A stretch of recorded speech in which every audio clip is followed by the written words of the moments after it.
ठीक है।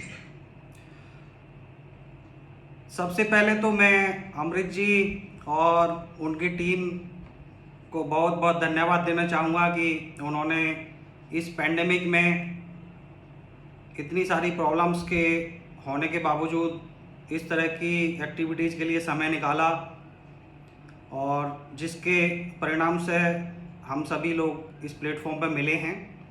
तो बहुत बहुत साधुवाद, बहुत बहुत धन्यवाद। और इसी के साथ मैं उम्मीद करता हूँ कि आप सभी, आप जहाँ भी हैं, अच्छे हैं, आपका परिवार अच्छा है, स्वस्थ हैं और संघ और समाज के कार्यों में लगे हुए हैं, और इसी की कामना करता हूँ। इसी के साथ जैसा आग्रह किया गया है, तो थोड़ी देर परिचय कर लेते हैं, उसके बाद फिर विषय को रखेंगे। तो अल्फ़ाबेटिकली शुरू करते हैं। अभी तो हम कितने 15 लोग हैं शायद यहाँ पे।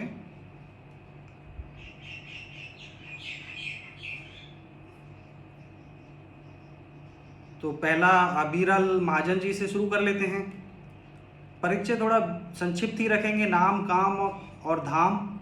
जैसा कि संघ में एक हमारा वो है कि जो परिचय है वो ब्रीफ रहे और इफ़ेक्टिव रहे। तो नाम बताना है, आप क्या करते हैं?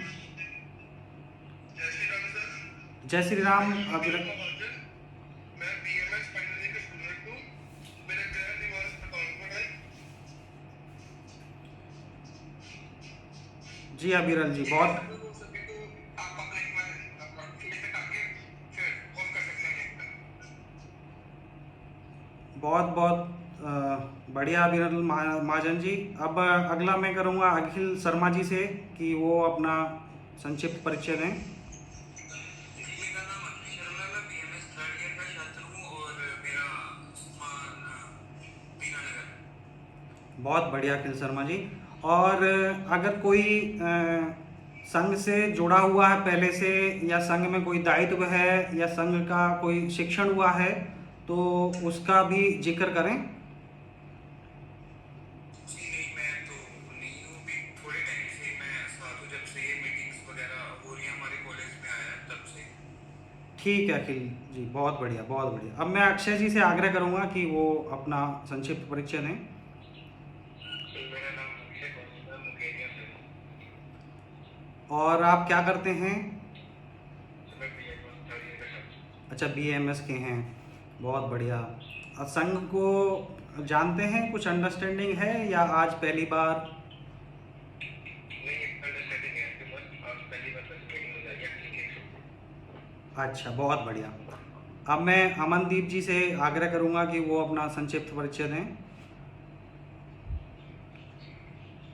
Good afternoon to all of you sir. My name is Amandeep Singh. I am from Hamirpur, Himachal Pradesh. And मैं भी सर बीएमएस थर्ड ईयर में हूँ यहाँ पर होशियारपुर में श्रीमती उर्मिला देवी कॉलेज में। और मैं भी ये मीटिंग जब से चालू हुई तब से जुड़ा हूँ। बहुत बढ़िया। अब मैं अमृत जी से आग्रह करूंगा कि वो भी अपना परिचय सभी के समक्ष रखें। जी, अमृत बीए सेक्रेटरी का छात्र हूँ। संघ में लगभग 10 वर्ष से हूँ, द्वितीय वर्ष शिक्षक हूँ और बसनी कला खंड है उस खंड का कार्यकारी रखने पर जिम्मेदार केंद्र मेरा छात्र। बहुत बढ़िया अमृत जी। अब मैं ध्रुव जी से आग्रह करूंगा। नमस्कार डॉक्टर साहब, मैं ध्रुव शर्मा, मूल स्थान हमीरपुर, हिमाचल प्रदेश, बीएमएस सेकंड ईयर का छात्र हूँ और मतलब आरएसएस जुड़े मेरे को 3 साल हो गए और मीटिंग्स में अभी ज्वाइन कर रहा हूँ। बहुत बढ़िया ध्रुव जी, बहुत बढ़िया। अब मैं दिनेश जी से आग्रह करूंगा कि वो अपना परिचय दें।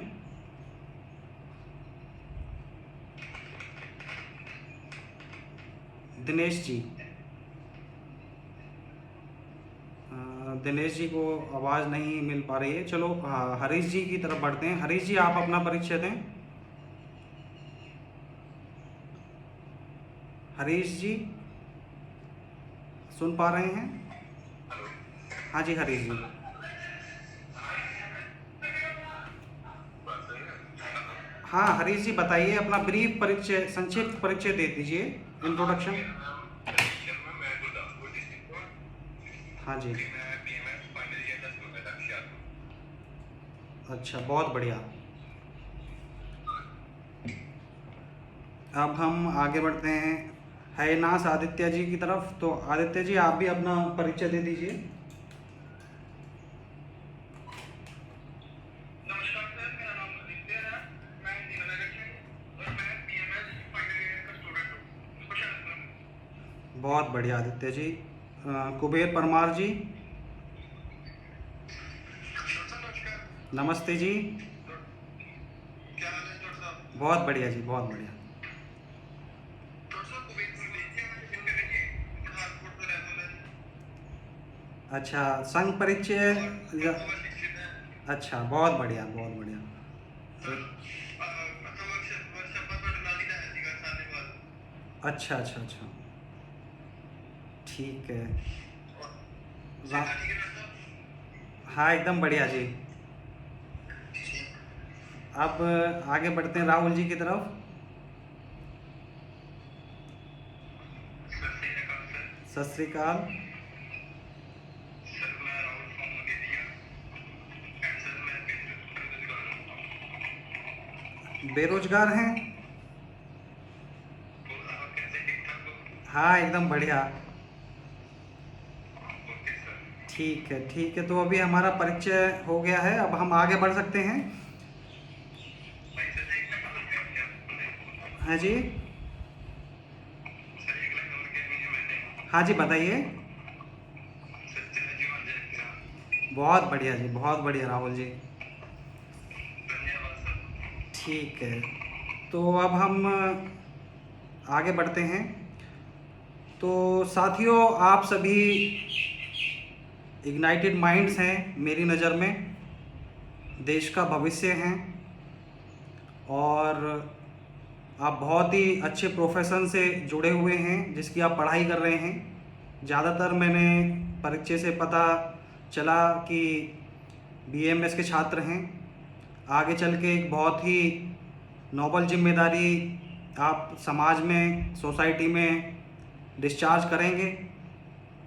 तो हम बात करते हैं कि इस बैठक में हम क्यों जुड़े और क्या इसका औचित्य है और क्या हम चीज़ें सीख सकते हैं और किस तरह उनको अपनी पर्सनल ग्रोथ और सोसाइटल ग्रोथ में यूज कर सकते हैं। तो सबसे पहले कि ये एक संघ की अनौपचारिक बैठक है, एक अनौपचारिक मीटिंग है। तो इसमें कुछ तो संघ के बारे में जानकारी रखते हैं, कुछ नए हैं तो उनको कम जानकारी होगी। तो पहले हम कुछ देर बात करेंगे कि संघ है क्या। तो न्यूज़पेपर्स में, मीडिया चैनल्स पे, सोशल मीडिया हैंडल्स पे आजकल संघ के बारे में चर्चा तो बहुत होती है। सिर्फ देश में ही नहीं, विदेशों में भी संघ की बहुत चर्चा होती है। संघ के बारे में बहुत सारे स्कॉलर्स, इंटेलेक्चुअल्स आजकल पीएचडी कर रहे हैं। कई सारे स्कॉलर्स ने अपनी थीसिस संघ के ऊपर सबमिट की हुई हैं और कई स्कॉलर्स अपनी जो रिसर्च है उसको कंटिन्यू कर रहे हैं। तो आज के समय में संघ जो शब्द है वो तो कम से कम सभी को पता है, लेकिन अब हम इसमें जुड़े हैं तो मैं थोड़ा सा आपको संघ के बारे में बताना चाहता हूँ औपचारिक रूप से। तो संघ क्या है? मैं संघ को समझता हूँ कि जो समाज है, एक ऐसा समाज जो एक आइडल समाज हो, उत्कृष्ट समाज हो, जिसमें प्रेम हो, जिसमें चारों तरफ विकास हो, डेवलपमेंट हो, एक ऐसा समाज ही अल्टीमेटली संघ है। और उसी की और जितने भी स्वयंसेवक हैं और जो संघ में लोग हैं वो कार्यरत हैं। तो संघ कोई ऐसा नहीं है कि भाई जिन लोगों ने शुरू किया या जो लोग इसमें पहले जुड़ गए या पहले से जुड़े हुए हैं तो उनका एक समूह है। अगर एक इंटेलेक्चुअल वे में देखा जाए और जो लोग संघ को अंदर से जानते हैं तो वो इसी तरह से इसे परिभाषित करेंगे कि एक ऐसा समाज जो उत्कृष्ट हो, विकसित हो, जिसमें बुराइयां कम हों, जिसमें प्रॉब्लम्स कम हों, एक ऐसा समाज ही अल्टीमेटली संघ है। और वैसे इस संघ की स्थापना 1925 में 27 सितंबर 1925 को केशव बलीराव हेडगेवार जी के माध्यम से हुई थी। वो इसके संस्थापक रहे हैं और उन्हीं के मार्गदर्शन में आज जो संघ है विश्व में देखा जा सकता है।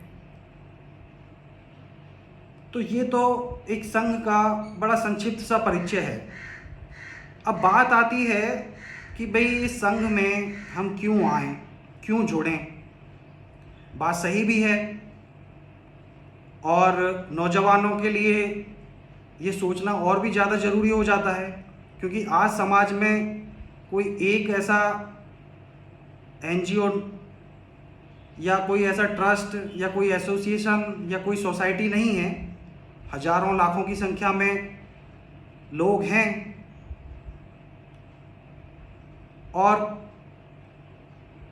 एसोसिएशंस हैं, सोसाइटीज़ हैं, लेकिन संघ में ही क्यों जोड़ें। यहाँ आने से आपको ऐसा क्या मिलेगा कि भाई आपको संघ में आना चाहिए। तो अलग अलग स्वयंसेवकों के पर्सनल ओपिनियंस अलग हो सकते हैं, बट जो संघ का मोटिव है कि हमें एक उत्कृष्ट समाज बनाना है, एक हमें ऐसा समाज बनाना है कि जिसमें बुराइयां कम हों, जो सुरक्षित हो, चारों तरफ से हम प्रोटेक्टेड रहें। जैसे प्राचीन काल में और भूतकाल में हमारे देश पे अनेकों समस्याएं आईं, उस तरह की समस्याएं ना आएं और हम संगठित रहें और शक्तिशाली रहें। उस उद्देश्य को पूरा करना संघ का ध्येय है। लेकिन व्यक्तिगत रूप से हमें क्या मिलेगा और व्यक्तिगत रूप से हम क्या ले सकते हैं, तो हम बात पहले उसी की करेंगे। क्योंकि मैं एक प्रोफेशनल हूँ आपकी तरह। आप भी कुछ समय बाद जब अपना कॉलेज समाप्त करेंगे तो प्रोफेशनल फील्ड में अपनी ड्यूटीज़ डिस्चार्ज करेंगे। आप इतनी ज़्यादा फीस दे रहे हो, पेरेंट्स की, आपके रिलेटिव्स की, आपकी अपनी खुद की बहुत सारी एक्सपेक्टेशंस हैं आपके इस कोर्स से और जो पढ़ाई आप कर रहे हैं। तो देखो, आदमी को स्वार्थ के बारे में, अपने पर्सनल बेनिफिट्स के बारे में मेरा मानना है ज़रूर सोचना चाहिए, क्योंकि मैं मानता हूँ कि स्वार्थ से सेवा है। स्वार्थ यहाँ पे ये नहीं कि भाई हम कहीं गए तो सिर्फ किसी पर्सनल बेनिफिट के लिए जा रहे हैं। स्वार्थ मेरा मानना है कि पर्सनल डेवलपमेंट, स्वार्थ से सेवा। तो पहले अगर हमारा अपना खुद का विकास होगा, अगर मैं मेंटली फिट रहूँगा, फिजिकली फिट रहूँगा, फाइनेंशियली फिट रहूँगा, सोसाइटली फिट रहूँगा, तभी मैं अपनी सोसाइटी को, अपने समाज को कुछ दे पाऊँगा। अगर मैं खुद ही लेने की स्थिति में हूँ तो मैं समाज को दे ही नहीं पाऊँगा। तो अब हम बात करते हैं कि जो ये लेने वाली स्थिति है और देने वाली स्थिति है, इसके बारे में। तो देखो, जैसा मैं जानता हूँ, मैंने बहुत सारे लोगों से मिलता हूँ, बहुत सारे छात्रों से बात करता हूँ, तो मुझे कोई ऐसा छात्र या व्यक्ति नहीं मिलता कि जो देना ना चाहता हो। देना हर चाहता है, बट कंडीशन ये रहती है कि हमारे पास है नहीं। चाहे वो मेंटल आपका ट्रेजर हो, चाहे इंटेलेक्चुअल ट्रेजर हो, चाहे आपके फिजिकल एफर्ट्स हों, चाहे आपके फाइनेंशियल एफर्ट्स हों, जो भी है, देना हर कोई चाहता है। कोई ऐसा व्यक्ति नहीं है कि जो देना नहीं चाहता, लेकिन होना चाहिए देने के लिए। तो अब वो होने के लिए हमें अपना डेवलपमेंट करना पड़ेगा। तो वो सब चीज़ें पहले हमें अपने माइंड में रखनी है। तो जब भी आप संघ में आते हैं तो संघ आपको ये नहीं कहता कि आप आओ और काम पे लग जाओ। संघ आपका जो पर्सनल डेवलपमेंट है, आपका जो चरित्र निर्माण है, कैरेक्टर बिल्डिंग है, उस पे काम करता है। आप में से जो स्वयंसेवक शिक्षित हैं या जिनको कुछ समय हो गया है संघ में जाते हुए, उनको मालूम होगा कि शुरुआत में तो हम बस ऊपर की तरफ देखते रहते हैं कि हमें किस तरह की नॉलेज मिलेगी, किस तरह की ट्रेनिंग मिलेगी, क्योंकि जो भी आपके वरिष्ठ स्वयंसेवक रहते हैं, पुराने स्वयंसेवक रहते हैं, वो सभी के सभी आपको ट्रेन करने के लिए एफर्ट्स डालते हैं। आपका मेंटल लेवल बढ़े, आपका फिजिकल लेवल बढ़े, आपका सोशल लेवल बढ़े, तो इन चीज़ों पे प्रयास किया जाता है। तो अगर एक बहुत ही बिजनेस माइंडेड सोच के साथ अगर सोचा जाए कि भाई संघ में जाने से हमें मिलेगा क्या, तो मैं आपको कुछ चीज़ें बताऊंगा कि संघ में जाने से हमें क्या मिलता है। अगर उन चीज़ों को हम समझ पाएंगे तो हम संघ में जाएंगे, और संघ में जाएंगे तो उन चीज़ों को और अच्छे से समझ पाएंगे, और फिर हम एक डेवलप्ड पर्सनैलिटी बनेंगे, और तब हमारे पास इंटेलेक्चुअली भी कुछ रहेगा, तब हमारे पास फाइनेंशियली भी कुछ रहेगा, तब हमारे पास सोसाइटली और फिजिकली भी कुछ रहेगा, तो फिर हम समाज की सेवा करेंगे। तो आज हम बात कर लेते हैं कि हमको समाज में एक अच्छा इंसान बनने के लिए संघ से मिलेगा क्या। तो सबसे पहले तो जो संघ से मिलता है वो ये है कि आपका जो डिसिप्लिन है, आपका जो अनुशासन है। देखो, हम सभी यंगस्टर्स हैं और आप सभी जानते हो कि सक्सेस में डिसिप्लिन का कितना बड़ा रोल है। डिसिप्लिन कैसे मिलता है, यहाँ पे फोर्स्ड डिसिप्लिन हो जाता है। अब जैसे बात करें शाखा की, शाखा में मैंने जाना शुरू किया, मैं 1 दिन गया, 2 दिन गया, ठीक है, मेरे को अच्छा नहीं लगा तो मैं नहीं जाऊंगा। क्योंकि जो हम यंगस्टर्स हैं बहुत सारे प्लान्स बनाते हैं, बहुत सारे टाइम टेबल्स बनाते हैं, शेड्यूल्स बनाते हैं, लेकिन उनका जो एग्जीक्यूशन पार्ट है वो कहीं ना कहीं रह जाता है, और जिसके कारण हमारा जो एम होता है लाइफ में वो अचीव नहीं हो पाता है। तो हम कई बार जिम लगाते हैं, कई बार हम अपना टाइम टेबल बनाते हैं कि सुबह 5 बजे उठूँगा और रात को 10 बजे सोऊंगा और ये काम करूँगा दिन में, लेकिन हम वो फॉलो नहीं कर पाते। लेकिन शाखा में जाने से ऐसा क्या हो जाता है कि हमारा डिसिप्लिन बन जाता है। बहुत छोटी छोटी चीज़ें हैं कि जो शाखा की कार्यशैली है, जो वर्किंग स्टाइल है, वो बड़ा कॉम्प्रिहेंसिव है, बड़ा कलेक्टिव है। आप शाखा में गए, जैसे अभी हम मिले इस बैठक में, पहली बार हम मिले हैं तो हमने परिचय किया। आप सभी ज़्यादातर बीएमएस के छात्र हैं और सेकेंड ईयर 3rd ईयर में पढ़ते हैं, कुछ का संघ से परिचय है, कुछ का नहीं है। तो हमारा परिचय हुआ, आपको मेरे बारे में पता चला, मुझे आपके बारे में पता चला। आपका अमृत जी ने कोऑर्डिनेट किया, तो अमृत जी आपके टच में भी रहेंगे, मेरे टच में भी रहेंगे। इसी तरह से जब शाखा में हम पहली बार जाते हैं तो पहले दिन ही परिचय हो जाता है, और जो शाखा का कार्यवाह होता है और शाखा के जो दूसरे मुख्य शिक्षक और गट नायक, गट शिक्षक होते हैं, उनके संपर्क में आप आ जाते हैं। आपका संपर्क, आपकी डिटेल्स उनके पास आ जाती हैं। होता क्या है कि जब भी हम कोई नया काम करते हैं तो 2-3 दिन, 5 दिन उत्साह रहता है, लेकिन धीरे धीरे कई बार डिस्ट्रैक्शन होती है, ह्यूमन माइंड है, डिस्ट्रैक्ट होता है, तो चीज़ें डाइल्यूट होती रहती हैं ओवर पीरियड ऑफ टाइम। तो उस केस में क्या होता है कि संघ की जो मशीनरी है, शाखा की जो मशीनरी है, उसमें आप 5 दिन गए, 6ठे दिन नहीं गए, कोई दिक्कत नहीं है, 7वें दिन भी नहीं गए, कोई दिक्कत नहीं है, 8वें दिन तो ज़रूर आपके पास कोई ना कोई स्वयंसेवक आएगा और आपको शाखा में जाने के लिए, आपकी वेलबींग के बारे में कि क्या हुआ, क्या परेशानी है, तो उसके बारे में ज़रूर पूछेगा। वैसे तो पहले दिन ही पूछ लेगा। तो इससे क्या होगा कि फॉलोअप रहेगा। हमारा मन नहीं किया, लेकिन हमको बैक ऑफ माइंड में रहेगा कि अगर हम नहीं जाएंगे तो कोई ना कोई स्वयंसेवक आ जाएगा, चाय भी पिलानी पड़ेगी, नाश्ता भी कराना पड़ेगा उन्हें, तो बेटर है हम खुद ही चल देते हैं शाखा, और नहीं गए तो वो आ ही जाएंगे। तो इस तरह से क्या होगा, एक हम सब साइंस के स्टूडेंट्स हैं, आप जानते ही हैं कि अगर 21 डेज तक अगर कोई एक्टिविटी की जाए तो वो हमारी लाइफ का पार्ट बन जाती है, हिस्सा बन जाती है, और ऑटोमेटिकली हमारा जो बायोलॉजिकल क्लॉक है वो उस तरह से अकॉर्डिंगली एक्ट करने लग जाता है। तो आपका जो डिसिप्लिन है वो फोर्स्ड हो जाएगा, डिसिप्लिन बन जाएगा।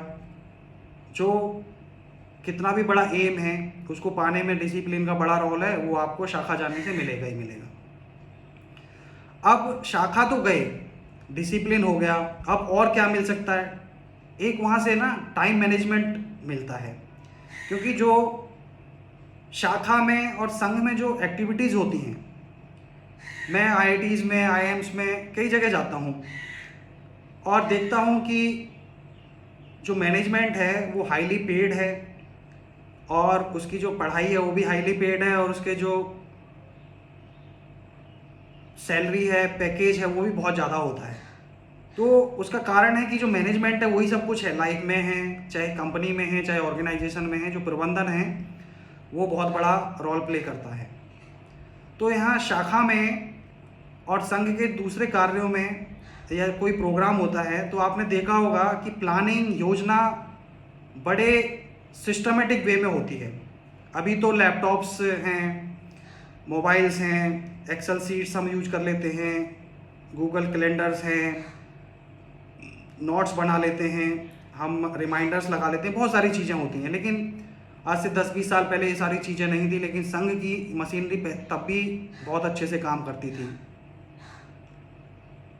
संघ में 60,000 के करीब शाखाएं आज के समय लगती हैं और सभी शाखाओं की संख्या आप इमेजिन नहीं करेंगे कि कैसे एक जगह पूरे देश से 60,000 के करीब शाखाओं की संख्या कुछ ही घंटों में एक जगह सेंट्रलाइज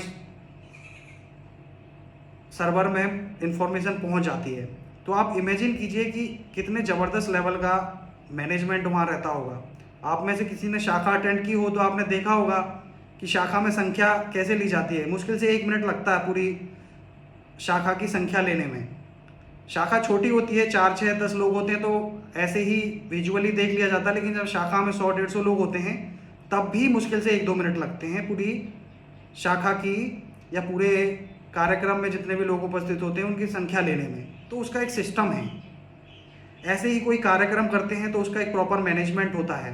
तो बहुत छोटी छोटी चीज़ें जब हम एमबीए करते हैं या हम और दूसरे कोर्सेज करते हैं मैनेजमेंट के, तो थ्योरेटिकल पहले पढ़ते हैं, प्रैक्टिकल फिर बाद में हमको इंटर्नशिप्स वगैरह के प्रोजेक्ट्स मिलते हैं और तब हम प्रैक्टिकल्स करते हैं। लेकिन यहाँ पे आप देखेंगे कि जो मैनेजमेंट है ना वो डे 1 से प्रैक्टिकल होता है और इतने इफ़ेक्टिव वे में और इतने आसान तरीके से बड़ी बड़ी चीज़ें एग्जीक्यूट हो जाती हैं।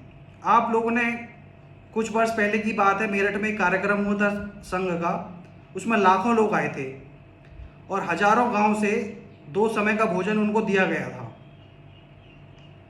अल्पाहार और दोपहर का भोजन। और जब वो लाखों लोग शाम को उस कार्यक्रम से गए तो वहाँ उस मैदान में एक कागज़ का टुकड़ा तक नहीं था और हजारों गांव से ताज़ा खाना बन के सभी को मिला, प्रॉपरली सभी ने खाया और सभी पूरा प्रोग्राम अटेंड करके गए और उसके बाद वहाँ पे एक कूड़े का टुकड़ा तक नहीं था। इतना ज़बरदस्त लेवल का मैनेजमेंट संघ और शाखाओं में होता है। तो ये सिर्फ ऐसा नहीं है कि किसी बंदे ने कुछ रूल्स बना दिए तो भाई उसी से चलता है, रूल्स तो हैं ही, लेकिन जो भी स्वयंसेवक आता है उसको डे 1 से ही एक सिस्टमेटिकल वे में ढालना शुरू कर दिया जाता है और जब वो कुछ टाइम तक उसमें रहता है तो उसकी लाइफ का पार्ट बन जाता है। आपने देखा होगा कि जो संघ के प्रचारक होते हैं या जो दूसरे बड़े अधिकारी होते हैं उनकी लाइफ कितनी सुलझी होती है, उनका जो रूटीन होता है, शेड्यूल होता है, कितना ऑर्गेनाइज्ड होता है, कोई कैओस नहीं होता, कोई मैस नहीं होता, बड़े शांत रहते हैं और बहुत इफेक्टिव वे में अपनी ड्यूटीज़, रिस्पॉन्सिबिलिटीज़ डिस्चार्ज करते हैं क्योंकि मैनेजमेंट उनका ज़बरदस्त होता है। तो मैनेजमेंट की जो प्रैक्टिकल पढ़ाई है वो शाखा में जाने से, संघ के कार्यक्रमों में सिर्फ अटेंड करने से नहीं, एक्टिवली दिल और दिमाग से उन कार्यक्रमों में, उन शाखाओं में भागीदारी करने से प्रबंधन में दक्षता आती है। लेकिन ये कहें कि जी मैं तो 4-6 प्रोग्राम्स में गया, मुझे तो मैनेजमेंट नहीं आया, तो ऐसे नहीं होगा। मतलब एफर्ट्स तो डालने पड़ेंगे बट आई एम श्योर कि मैनेजमेंट ऐसा आ जाएगा कि आपको एमबीए की ज़रूरत नहीं पड़ेगी। ठीक है, हम डिग्री ले लें अपने प्रोफेशन को बढ़ाने के लिए या अच्छे पैकेज के लिए, बट उसके बावजूद भी अपने ऑफिस में आप कैसे मैनेज कर रहे हो चीज़ों को, घरों में कैसे चीज़ों को मैनेज कर रहे हो, तो ये सारी चीज़ें शाखा और संघ के कार्यक्रमों में जाने से बहुत अच्छे से आ जाती हैं। दूसरा, टाइम मैनेजमेंट। आपका जो टाइम है वो बहुत इफ़ेक्टिवली मैनेज होगा, क्योंकि फॉलोअप्स इतना ज़्यादा होता है। मैंने अपने देश की जो भी अच्छी ऑर्गेनाइजेशंस हैं, चाहे आर्ट ऑफ लिविंग है, चाहे ईशा फाउंडेशन है, चाहे विपासना मेडिटेशन है, ऐसी बहुत सारी ऑर्गेनाइजेशंस में मैं जाता रहता हूँ। मैं देखता हूँ कि जो हमारा शाखा है, संघ है, इसमें होता क्या है कि जो स्ट्रक्चर है इसका वो इतना इफ़ेक्टिव है कि आपको इतनी सारी चीज़ें, मतलब कि इतने सारे लोगों से मिल जाएंगी कि यहाँ पे जो मैनेजमेंट का जो तरीका है, जो टाइम मैनेजमेंट का जो तरीका है, कि कोई भी चीज़ हम करते हैं उनको बड़े सिस्टमेटिकली करते हैं, टाइम बहुत अच्छे से मैनेज हो जाता है। फिर बात करते हैं इंटेलेक्चुअल डेवलपमेंट की। आप सभी ने अपने बड़ों को और अपने इंटेलेक्चुअल लोगों को कहते हुए सुना होगा कि आप जैसी संगत में रहते हो आप वैसे हो जाते हो। तो अगर आप पॉजिटिव थिंकर्स, देखो पॉजिटिव थिंकर होना बहुत ज़रूरी होता है। वो कितना इंटेलेक्चुअल है कितना नहीं है वो एक सेकेंडरी चीज़ होती है, बट प्राइमरी जो चीज़ होती है सक्सेस में वो होती है पॉजिटिव थिंकिंग। तो यहाँ पे चाहे वो 10वीं पढ़ा है चाहे 12वीं पढ़ा है, देश और समाज की धुन में लगा है, अच्छी बातें करेगा, अच्छी चीज़ें पढ़ेगा, देश और समाज का साहित्य पढ़ेगा, तो पॉजिटिव थिंकिंग आती है। आप इन कार्यक्रमों में, बैठकों में, चाहे बेशक आपको लगे कि भाई चीज़ें वर्चुअल हो रही हैं, चाहे चीज़ें हाइपोथेटिकल हो रही हैं, बट हो तो पॉजिटिव रही हैं, ये तो आप मानोगे। तो चीज़ें पॉजिटिव होती हैं, पॉजिटिव थिंकिंग इन कार्यक्रमों में, शाखा में और संघ के कार्यक्रमों में जाने से पॉजिटिव थिंकिंग के लोगों के साथ मिलना जुलना होता है, और लाइफ में पॉजिटिविटी का बहुत बड़ा रोल रहता है। लेकिन पॉजिटिविटी के साथ साथ इंटेलेक्चुअलिटी का भी बेनिफिट मिलता है। कुछ लोग बोलते हैं कि जो संघ है, शाखाएं हैं, इनमें तो जो लोअर मिडिल क्लास और डाउन ट्रॉडन सोसाइटी के लोग रहते हैं, ठीक है, उनकी बात भी काफ़ी हद तक ठीक है। लेकिन कभी क्या आपने समझने की कोशिश की है कि ऐसा समावेश जहाँ पे एक कारपेंटर से लेके चार्टर्ड अकाउंटेंट तक आपको कहीं मिल सकता है क्या? वो एक शाखा ही है जहाँ पे एक कारपेंटर से लेके चार्टर्ड अकाउंटेंट, एक नॉर्मल कोबलर से लेके एक हाई प्रोफाइल एडवोकेट, ये सारे वेरिड प्रोफेशंस के लोग आपको एक शाखा में एक जगह मिल सकते हैं। ठीक है, मेजॉरिटी में उसमें लोअर तबके को फोकस किया जाता है, क्योंकि वो भी हमारी रिस्पॉन्सिबिलिटीज़ हैं कि हम सभी को साथ लेके आगे बढ़ें, तो उस पर फोकस करना कोई गलत बात नहीं है। बट उसके साथ साथ बहुत सारे इंटेलेक्चुअल्स आज की डेट में और पहले से ही, क्योंकि संघ के जो संस्थापक थे वही अपने आप में एक बहुत बड़े इंटेलेक्चुअल थे उस समय के हिसाब से, और जो दूसरे सरसंघचालक बने वो उनसे भी ज़्यादा इंटेलेक्चुअल्स थे, और जो वर्तमान में सरसंघचालक हैं वो भी काफ़ी इंटेलेक्चुअल हैं। तो संघ के जितने भी संचालक हुए हैं, कार्यवाह होते हैं, सर कार्यवाह होते हैं, या और जो बड़े अधिकारी होते हैं, सारे के सारे अच्छे थिंकर्स होते हैं, स्टेटमैन्स होते हैं, इंटेलेक्चुअल्स होते हैं, और सोसाइटी के जो दूसरे लोग हैं उनको भी साथ लेके चलते हैं। तो पॉजिटिविटी के साथ साथ इंटेलेक्चुअल लोगों के साथ मिलने का भी मौका मिलता है। तो हमने बात की कि भाई हमें वहाँ जाने से डिसिप्लिन हमें मिलता है, हमारा टाइम मैनेजमेंट बढ़ता है, हमारा मैनेजमेंट इम्प्रूव होता है, हम इंटेलेक्चुअल लोगों के संपर्क में आते हैं, हमारी पॉजिटिव थिंकिंग बढ़ती है, पॉजिटिव थिंकर्स के संपर्क में आते हैं। इसके साथ साथ हमारा ओवरऑल पर्सनैलिटी डेवलपमेंट होता है। अब देखो, मैं आज आपके साथ बात कर रहा हूँ, ये बौद्धिक ले रहा हूँ, तो मैं ये नहीं कह रहा कि ये बौद्धिक मैं इसरो में साइंटिस्ट हूँ उसके कारण मैं इस तरह के बौद्धिक लेने में सक्षम हो गया हूँ, ऐसा नहीं है।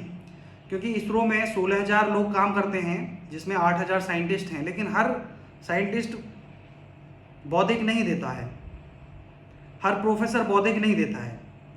संघ की जो कार्य पद्धति है वो एक इस तरह की है कि यहाँ पे चाहे कोई साइंटिस्ट हो, चाहे कोई शिक्षार्थी हो, चाहे कोई प्रोफेशनल हो, कोई कैसा भी व्यक्ति हो, उसको over a period of time responsibilities उसकी, कभी उसको ऑर्गेनाइजेशन का काम दे देते हैं, कभी उसको बौद्धिक का कार्य दे देते हैं, कभी उसको कोऑर्डिनेशन का काम दे देते हैं, कभी उसको टीम बिल्डिंग का काम दे देते हैं। तो इस तरह की जो रिस्पॉन्सिबिलिटीज़ हैं वो ऑन द स्पॉट और प्री प्लान्ड वे में चेंज होती रहती हैं। और देखो, जब आदमी कोई अभ्यास करता है, अब मैं बेशक साइंटिस्ट हूँ लेकिन मैं कभी कहीं बोलने नहीं गया, तो मुझे डर लगता है कि भाई मैं स्टेज पे चढ़ूँगा, पैर कांपेंगे, नर्वसनेस आएगी, बोल नहीं पाऊँगा, फिर वर्ड्स नहीं आएंगे, अटक जाऊँगा, फिर बहुत लंबे लंबे पहुँच जाएंगे, तो एक अच्छा स्पीकर नहीं बन पाऊँगा। लेकिन अब संघ की ऐसी पद्धति है, शाखा की ऐसी पद्धति है, यहाँ पे आप कई बार तो पहले बार शाखा में जाते हैं तो तभी बोल देते हैं कि आप 2 मिनट कोई कहानी, कविता कुछ बताओ आप अपने बारे में। परिचय तो देखो आपको पता ही है, परिचय तो होता ही होता है। तो आधा जो डर है वो तो परिचय से ही खत्म हो जाता है। जब आप व्यक्ति अपना परिचय देता है, अपने बारे में बताता है, तो वैसे ही कंफर्टेबल हो जाता है। और शाखा के कार्यक्रमों में आपने देखा होगा, कोई भी बौद्धिक है उससे पहले थोड़ा परिचय होगा, गीत होगा, कविता होगी, तो आदमी वैसे ही कंफर्टेबल हो जाता है। तो ये सब चीज़ें मैं क्यों बता रहा हूँ कि जो पर्सनैलिटी डेवलपमेंट है, आप पर्सनैलिटी डेवलपमेंट की 30 डेज का, 60 डेज का आप कोई कोर्स करो, कोर्स इतना इफेक्टिव नहीं होगा। क्यों? क्योंकि मैं भी आपको अपनी पर्सनल लाइफ के एक्सपीरियंसेस बता रहा हूँ। मैं हिंदी मीडियम में पढ़ा और मैं बहुत ही एक साधारण फैमिली से था, सरकारी स्कूलों में पढ़ा।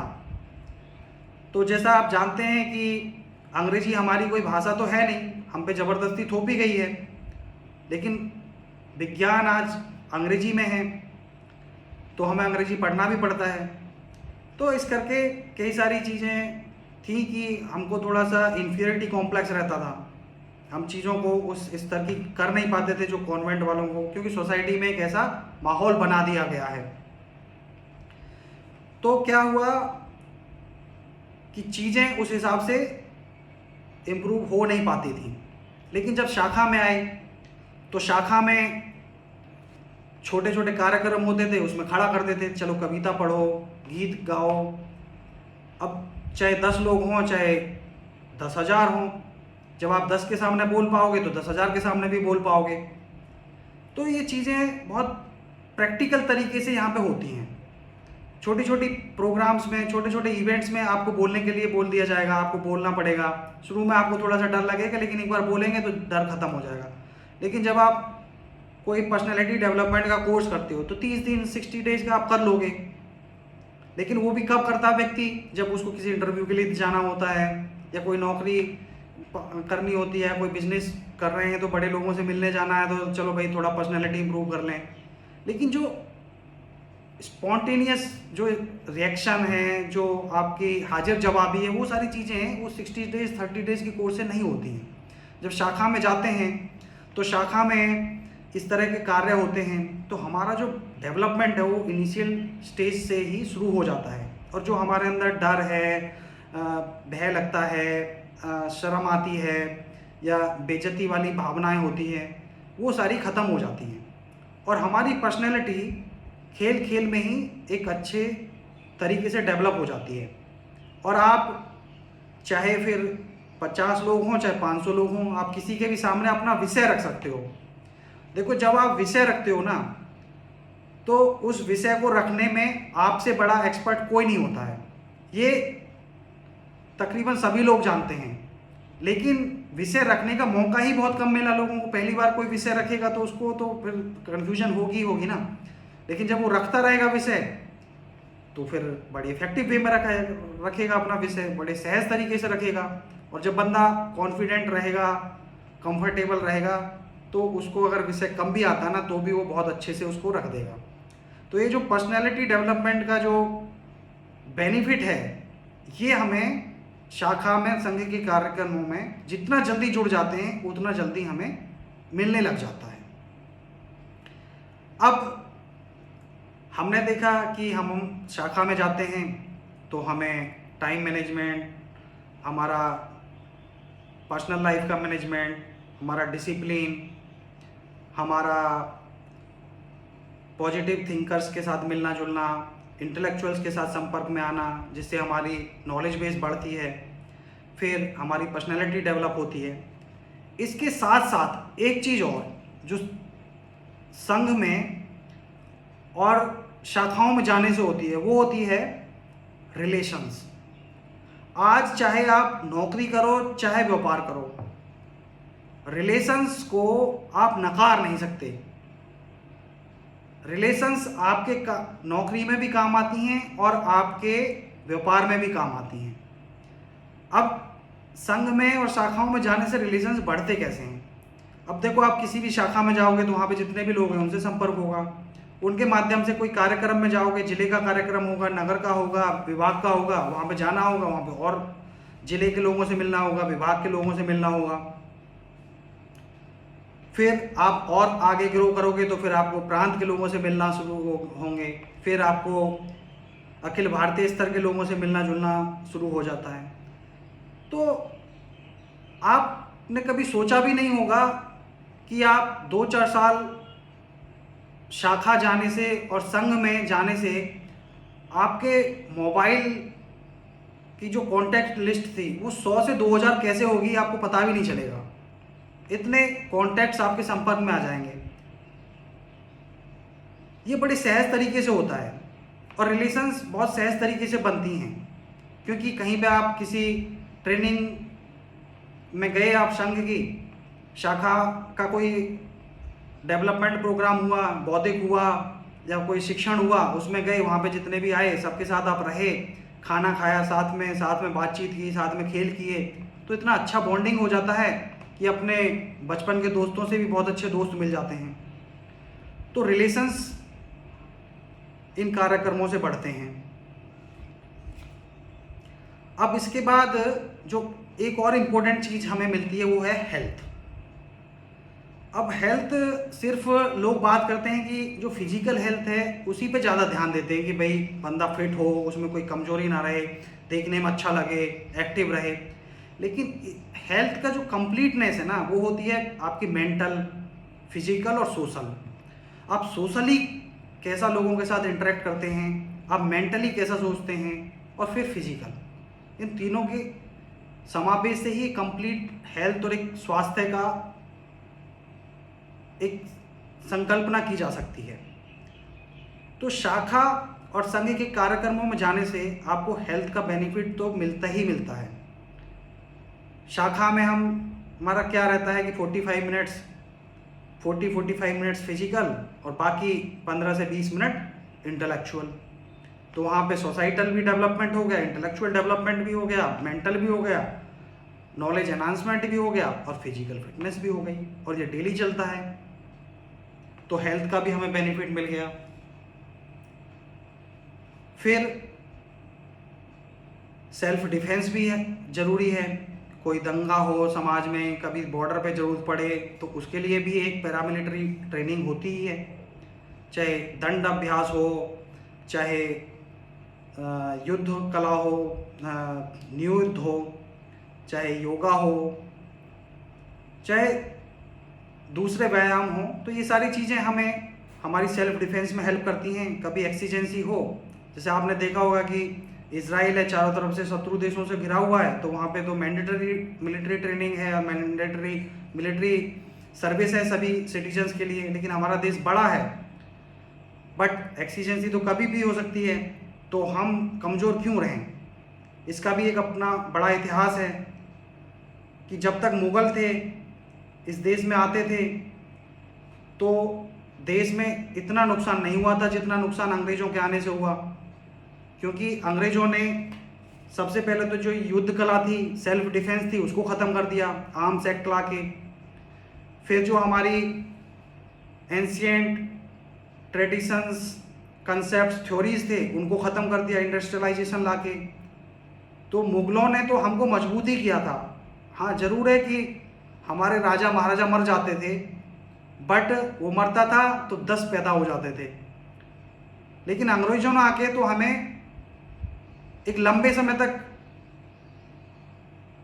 इम्यून कर दिया, लंबे समय तक हमें एक ऐसा कर दिया कि हम सोच भी नहीं पाए और हमारे साथ वो खेल हो गया जिसका हम अब तक भुगतान भुगत रहे हैं। तो सेल्फ डिफेंस बहुत ज़रूरी है। जो पहले हमारे समाज में हर व्यक्ति सेल्फ डिफेंस का जो गुण था उसको करता ही करता था, चाहे हाथ में लाठी लेके चले, डंडा लेके चले, और उसको चलाने की टेक्निक है वो सारे लोगों को हमको आती ही थी। तो ये सेल्फ डिफेंस का हमें एडवांटेज यहाँ मिलता है। इवेंट मैनेजमेंट, आज इवेंट मैनेजमेंट एक ऐसा विषय बन गया है। आप देखते होंगे कि पहले जो शादी ब्याह होते थे, उन शादी ब्याहों में गांव के लोग आपस में मिलजुल के इतने अच्छे तरीके से, कम पैसे में, इतने प्रभावी तरीके से उस शादी ब्याह को संपन्न कर देते थे, जो आज लाखों रुपए खर्च करके भी ना, कभी हम कहते हैं कि यार वेटर ने ये गलत कर दिया, वेटर ने ये चीज़ें सर्व नहीं की, उसने ये गलत चीज़ दे दी। लेकिन उस टाइम पे कोई वेटर नहीं आता था, सिर्फ कौन आता था? हलवाई। और हलवाई के जो असिस्टेंट होते थे वो भी गांव के लोग होते थे और गांव की औरतें होती थी। आपने देखा होगा, अभी भी कुछ लोग अगर गांव के परिवेश से हैं तो देखते होंगे कि गांव में जो शादी ब्याह होते हैं तो हलवाई आता है और औरतें पूड़ियाँ बेलने लग जाती हैं और आलू वगैरह छील के और उसकी हेल्प कर देती हैं, और गांव के लोग ही उसको सर्व कर देते हैं। तो ये जो इवेंट मैनेजमेंट, पहले तो ये हमारी सोसाइटी का इंटीग्रल पार्ट था, होता ही होता था हमारे गाँव में, आसपास में, शहरों में भी होता था। लेकिन आज क्या है कि आज शहर तो छोड़ो, गांव में भी ये नहीं है। गांव में भी ना लोग कहते हैं कि भाई इवेंट मैनेजर को दे दो, वो कर देगा। तो आपने देखा होगा कि एक आम आदमी का लाखों रुपए तो ऐसे ही चला जाता है, लेकिन शाखा में और संघ के कार्यक्रमों में आपने देखा होगा कि 150, 200, 500 लोगों का भोजन कोई बनाता नहीं है। 40-50 घरों में बोल दिया जाता है कि 4-4 परोठे देने हैं और दही देनी है, अचार देनी है, आ जाता खाना, और देखो कुछ घंटों में ही बड़े प्यार से काम हो जाता है। ये कोई नया नहीं है, ये हमारे समाज का इंटीग्रल पार्ट था, लेकिन अब वो डाइल्यूट हो गया over a period of time. लेकिन संघ में, शाखा में उसको संजो के रखा हुआ है। और अगर हम रेगुलरली इन इवेंट्स में जाते हैं, इन एक्टिविटीज़ में जाते हैं, तो वो सारी चीज़ें हम फिर से देखते हैं। क्योंकि मैंने देखा पिछले 10-15 साल में एक ऐसा दौर आया था कि अगर व्यक्ति पढ़ा लिखा है, हिंदी में बात कर रहा है, अरे यार ये ज़्यादा पढ़ा लिखा नहीं है, अंग्रेज उसको नॉलेज दो धेले की ना हो, लेकिन 2-4 अंग्रेजी के वर्ड बोलते, अरे यार शहर में रहता, बहुत पढ़ा लिखा है। इसके साथ साथ एक दौर और आया था कि सरकारी स्कूल में पढ़ो, हिंदी मीडियम में पढ़ो, पंजाबी मीडियम में, अरे यार ये तो इतने कमज़ोर बच्चे हैं इसलिए सरकारी में पढ़ते हैं, हिंदी मीडियम में पढ़ते हैं, कॉन्वेंट में पढ़ते हैं हमारे बच्चे। एक ऐसा दौर आया था कि कॉन्वेंट में पढ़ते हैं, इंग्लिश बोलते हैं, वही पढ़े लिखे माने जाएंगे। लेकिन ऐसा नहीं है। इंग्लिश तो एक भाषा है, ऐसे ही हमारी पंजाबी है, हिंदी है, हमारी अपनी अपनी भाषाएं हैं, हम किसी भी भाषा में बोलें, लेकिन जो जानकारी है, नॉलेज है, उसका तो लैंग्वेज से कोई लेना देना ही नहीं है। उसका तो विजडम का, नॉलेज का तो हमारे प्रैक्टिकल जो एक्सपीरियंसेस हैं, हमारी स्टडीज़ हैं, हमारे जो एक्सपेरिमेंट्स हैं, उनसे लेना देना है। तो हुआ क्या कि ये सारी चीज़ें समाज में डाइल्यूट होती चली गई, एक हीन भावना से देखने लगे, अरे यार लगता है इनके पास पैसे नहीं है इसलिए ये सारी चीज़ें ये खुद करते हैं। लेकिन ऐसा नहीं है। ये सारी चीज़ें सोसाइटी में एक इंटीग्रेशन का पार्ट लेके आती हैं। जब आपको अपने पड़ोसियों से कोई लेना देना ही नहीं है, आप हर चीज़ खुद ही कर लोगे, तो फिर आप उनके साथ इंटरेक्ट कब करोगे? पहले लोग छोटी छोटी चीज़ों के लिए इंटरेक्ट करते थे। जब मैं कॉलेज में पढ़ता था, जब मैं बीटेक किया, तो उस टाइम पे जो कंप्यूटर्स होते थे वो कम होते थे। तो मेरे पास कंप्यूटर था, एक दो लोगों के वो पास और कंप्यूटर था। तो उसके बहाने से बहुत सारे स्टूडेंट्स एक दूसरे के रूम्स में रहते थे, टच में रहते थे। लेकिन आजकल क्या हो गया है कि सबके पास स्मार्टफोन है, लैपटॉप्स हैं। आपने देखा होगा स्टूडेंट्स भी आपस में कम इंटरेक्ट करते हैं, अपने अपने रूम्स में रहते हैं। तो लग्जरी से जो सोसाइटी का इंटरकनेक्शन है वो थोड़ा कम होता है। और ये फिर इवेंट मैनेजर की ज़रूरत पड़ती है। जब आपका किसी पड़ोसी से कोई मिलना जुलना ही नहीं है, आपको अपने साथी से कोई मिलना जुलना नहीं है, आप उस पर विश्वास नहीं करोगे, वो आप पे विश्वास नहीं करेगा, तो आपका काम होगा ही नहीं। आप उसको कह नहीं सकते कि भाई आज आ जाओ मेरे घर पे, पार्टी है, हम खाना वगैरह बनाएंगे और हम आपस में बना के खाएंगे। आप कोई पार्टी भी दोगे तो आप कैटरर को ऑर्डर करोगे। लेकिन उन चीज़ों का एक अलग इम्पोर्टेंस है। बट मेरा मानना है कि ये जो छोटी छोटी चीज़ें हैं, ये आदमी की लाइफ में एक परमानेंट हैप्पीनेस लाती हैं, एक परमानेंट कनेक्शन लेके आती हैं, और एक समाज में एक इंटरकनेक्शन बनता है और समाज संगठित होता है। अभी क्या, समाज हमारा आइसोलेट आइसोलेट आइसोलेट आइसोलेट होता चला जाएगा और फिर समाज में एक जॉइनिंग वाली फीलिंग नहीं आएगी।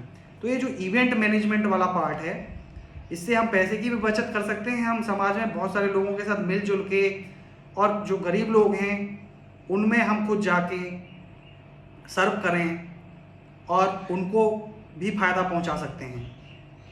हमारी हेल्थ भी बढ़िया रहेगी, हमारा मेल जोल भी बढ़िया रहेगा अपने पड़ोसियों के साथ, दोस्तों के साथ। तो ये बहुत छोटी छोटी चीज़ें हैं। फिर यहाँ पे जो भी चीज़ होती है संघ में या शाखा में, आपने देखा वो बड़े टाइम बाउंड मैनर में होती है। किसी ने बोला कि इस काम को करेंगे तो कर देते हैं। संघ वालों पे समाज में लोग विश्वास करते हैं। क्यों? क्योंकि वो ध्येयनिष्ठ होते हैं, एम होता है। तो जब आप छोटे छोटे काम भी ना, कि शाखा में जाना है तो आपको डेली आपका फॉलोअप होगा, तो आपकी वो चीज़ पक्की होती चली जाएगी। ऐसे ही आपके जो सीनियर्स हैं, जो अधिकारी हैं, आपका कोई एम है पढ़ने का, तो उसके बारे में वाद विवाद करते रहेंगे, चर्चा करते रहेंगे, तो आपका जो एम है वो भी फुलफिल होने के नज़दीक होगा और हो जाएगा। तो ये कुछ ऐसी चीज़ें हैं जो मैं आपको अपने पर्सनल एक्सपीरियंस के बेसिस पे बता रहा हूँ कि ये बेनिफिट्स, जो मैंने कहा था ना कि स्वार्थ से सेवा, तो ये स्वार्थ है, ये मेरा स्वार्थ है। आप इसके लिए संघ में आओ। आप अगर इन चीज़ों को आप ले पाते हो, इन चीज़ों को आप अपने अंदर डेवलप कर पाते हो, और आप शाखा में और संघ को कुछ नहीं दे पाते ना, कुछ नहीं देते हो, तो भी संघ का भला है।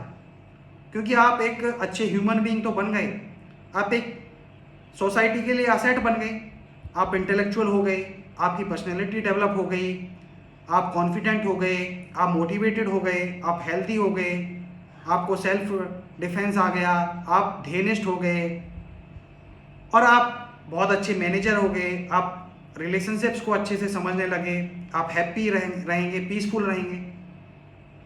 तो इससे ज़्यादा और संघ को क्या चाहिए? संघ तो यही चाहता है ना कि हर व्यक्ति का चरित्र निर्माण हो, व्यक्ति निर्माण हो, और जब ये निर्माण हो जाएगा तो समाज का अपने आप ही भला होगा। तो इसलिए मैं कह रहा हूँ कि पहले आप अपना स्वार्थ साधो, इन चीज़ों के लिए संघ में आओ, इन चीज़ों की बात करो, और जब ये चीज़ें आपके माइंड में क्लियर हो जाएंगी, आपको लगेगा कि हाँ भाई मुझे ये चीज़ें मिल गई, फिर आप समाज को देना शुरू करोगे। कैसे? जब संघ शुरू हुआ तो संघ में तो सिर्फ एक ही शाखा थी, फिर उसके बाद 60,000 शाखाएं हो गई, और आज संघ की 100 के करीब सह संस्थाएं हैं। चाहे विद्या भारती हो, चाहे विज्ञान भारती हो, आरोग्य भारती हो, क्रीड़ा भारती हो, भारतीय शिक्षा संस्कृति उत्थान न्यास हो, भारतीय शिक्षण मंडल हो, ऐसे नए नए, और अभी हम संकल्प हो IAS IPS के लिए, अभी IIT नीट के लिए यूनाइटेड माइंड्स हो, ऐसे मतलब कि सैकड़ों संस्थाएं आप बना सकते हो। आप अपना और समाज और अपना परिवार और अपने देश का भला कर सकते हो। तो मैं आपसे यही कहना चाहूँगा अपने पर्सनल एक्सपीरियंसेस से कि आप इन चीज़ों के लिए संघ में आओ, शाखाओं में आओ, ये चीज़ें आपको मिलेंगी।